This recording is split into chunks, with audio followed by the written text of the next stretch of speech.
Hello, I'm Mario Toneguzzi, Senior News Editor with Retail Insider. Joining me today is Franco Terrazzano, who is Federal Director of the Canadian Taxpayers Federation. Thank you, Franco, for joining us today. Thanks for having me on. Well, a lot of people probably don't know this, but I guess as Canadians, whether you're a consumer or a business owner, you're going to be in for a rude awakening on April 1st, correct? Yeah, it's not a joke. It is actually happening. We are going to be seeing the carbon tax going up. We're going to be seeing alcohol taxes going up. And Mario, get this, to add insult to injury, members of parliament are also going to give themselves another pay raise. So here's what's happening. In 1 month's time, we are going to see our politicians take more money out of our wallets and then stuff more money into their own wallets. Okay, let's talk a little bit about both those taxes. Maybe explain what the carbon tax is and how much it's going up.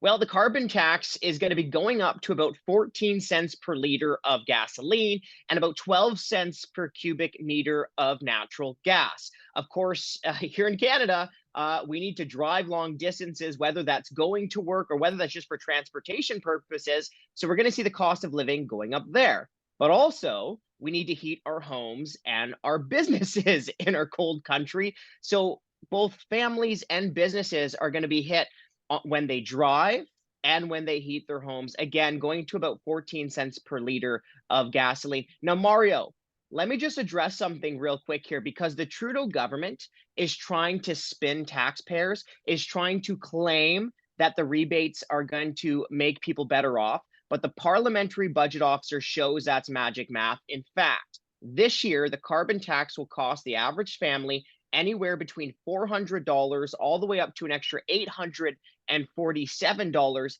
even after the rebates. And what about the alcohol tax? What's it going up to? Well, if this conversation drives you to drink, more bad news, because right around the corner, we're going to be hit with an inflation size alcohol tax hike from the Trudeau government. Its federal excise taxes on alcohol is going to go up by 6.3%. Now, that sounds like a lot. It is a lot, but we have to remember the context here, because in Canada, every time you go get a glass of beer, about half of that is already taxed. Every time you enjoy a nice bottle of Pinot Noir with your better half, about 65% of that is already taxed. If you have some rum to go with your Coke, we're already talking about 3/4 in taxation. Okay, so we're seeing a higher tax on top of already highly taxed products. So, when you look at this and the cumulative effects of things, obviously, consumers are being hit hard, and out there. So, with the squeeze that you're feeling on your personal finances, it's obvious that people are going to start cutting back their spending, which has an impact, obviously, on all those retailers and other businesses out there. Can you talk about that impact? Well, the only people who are not cutting back on their expenses are our politicians, right? Everyone else is feeling the squeeze, whether they're going to the grocery store or whether it's just within their own business as costs go up. Now, the problem with our politicians overspending when everyone else is tightening back is that to feed their insatiable level of spending, they need to raise taxes. And it's these tax increases that are leading to the pain facing many people in Canada or many businesses in Canada. And let's not forget the context here, right? This isn't a vacuum.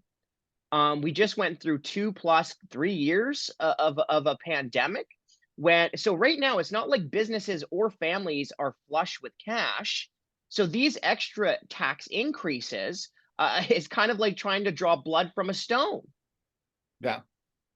So what happened, when you look at, a lot of the data that's come out recently on insolvencies and bankruptcies and things of that nature, we're seeing a growing trend, and the CFIB has talked about this as well, with the level of debt a lot of businesses have right now. we're seeing a growing trend of a lot of businesses can't survive anymore, can they? With all these increased costs. Yeah, I mean that's the unfortunate nature of it, right? But it's not just something that impacts businesses. Of course, so many small businesses like the restaurants, the gym owners, our favorite small business down the road are struggling. But what happens when businesses struggle?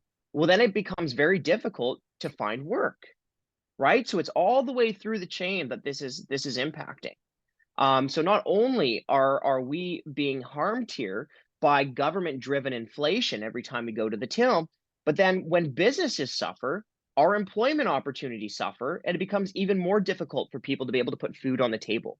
And I've been noticing something, and maybe it's anecdotal, sure, but even just noticing it, I think really speaks volumes. Is in the grocery store now, I'm starting to notice people put more stuff back onto the shelf.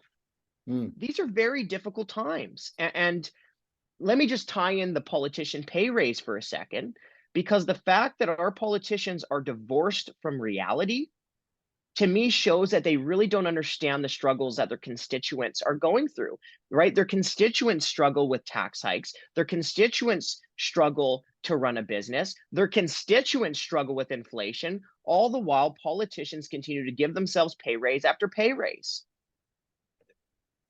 What's the solution to this? Well, stop doing what causes harm. You Yeah. know, like it's pretty common sense, maybe don't raise the carbon tax when people can barely afford to buy gasoline or ground beef in the first place. Maybe don't raise the alcohol taxes when people are just struggling to afford everything essentially. Maybe don't give yourself a pay raise when your constituents are worried about taking pay cuts, losing their job or their business. Mario, this isn't rocket science. It's pretty common sense stuff here. So do you think after April 1st, you're going to find more retailers, more smaller businesses hurting and in trouble? Well, unfortunately, I do. And it's because of the tax hikes that are coming in April, right? I do think that people are going to struggle with a higher price at the pumps as taxes go up, or are going to struggle to even afford, a beer or a wine or a glass of whiskey because of these tax hikes. Yeah, unfortunately, I do think that our government is going to be causing us even more pain during the spring and summer because of these tax increases. All right. Thanks very much, Franco, for joining us today. Well, my pleasure, and sorry for being such a rain cloud. Oh, sometimes reality hurts. Thanks very much, Franco. That was Franco Terrazzano, who is Federal Director of the Canadian Taxpayers Federation. I'm Mario Tonaguzzi, Senior News Editor with Retail Insider. Thanks for joining us today.